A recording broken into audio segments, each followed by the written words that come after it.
तो बच्चों आज आपके सामने मैंने ये क्वेश्चन लेके आया जो इनफाइनाइट सीरीज का रजिस्टर कनेक्शन यहाँ पे दिया हुआ है। इसको सॉल्व कैसे करना है, इसका मेथड क्या है, वे क्या है, तरीका क्या है, क्योंकि मोस्ट ऑफ द स्टूडेंट का सबसे बड़ा प्रॉब्लम होता है कि इस क्वेश्चन को हमें सॉल्व कैसे करना है। इस क्वेश्चन को सॉल्व करने के लिए मेथड क्या है, उस मेथड को मैं आपको बता रहा हूँ। ये इनफाइनाइट सीरीज होता है तो बच्चों को सबसे पहले समझ में नहीं आता है कि सीरीज में है कि पैरेलल में, या फिर कौन सी डिवाइस सीरीज में, कौन सी डिवाइस पैरेलल है। इसको सॉल्व कैसे करेंगे, इधर से सीरीज पैरेलल कंसीडर करें या फिर इधर से सीरीज पैरेलल कंसीडर करें।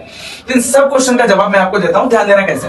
सबसे पहले तो ये जरा पैटर्न देखो, ये आया, फिर पैटर्न देखो, ये बार बार रिपीट हो रहा है। तो रिपीटेशन स्टार्ट कहां से हुआ, यहां से स्टार्ट हुआ।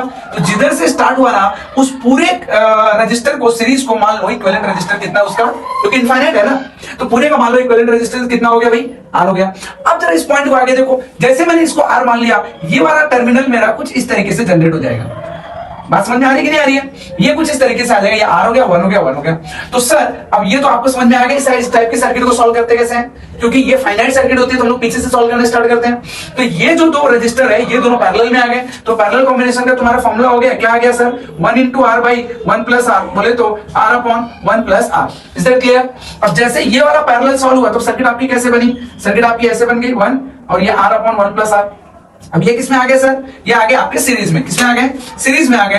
तो ये तुम्हारा हो जाएगा equivalent resistance 1 plus R upon 1 plus R, ये R इक्विवेलेंट है। अब ये बात समझने की बहुत जरूरत है कि इसके आगे सर क्या, अगर मैं ये वाला नहीं है तो इसके आगे भी तो इनफाइनाइट है, बोला हाँ या ना, यस।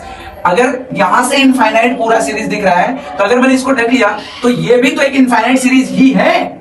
तो इनफाइनाइट का इक्विवेलेंट रेजिस्टेंस आपने R मान लिया, और अगर मैंने इनफाइनाइट यहां से कंसीडर किया एक इनफाइनाइट सीरीज, तो इनफाइनाइट सीरीज का इक्विवेलेंट रेजिस्टेंस आपने पहले ही R माना था, तो इसके लिए भी ये जो R इक्विवेलेंट है इसकी भी वैल्यू क्या हो जाएगी, R हो जाएगी। तो R equals to 1 plus R by 1 plus R तुम्हारा फॉर्मूला बन गया। इसको ले लो इधर, ये बन जाएगा R minus 1 R upon, इसको भी ले लो R plus 1। तो मेरे दोस्तों इसको जब इस साइड लाओगे तो तुम्हारा फॉर्मूला क्या बन गया भाई, A minus B A plus B।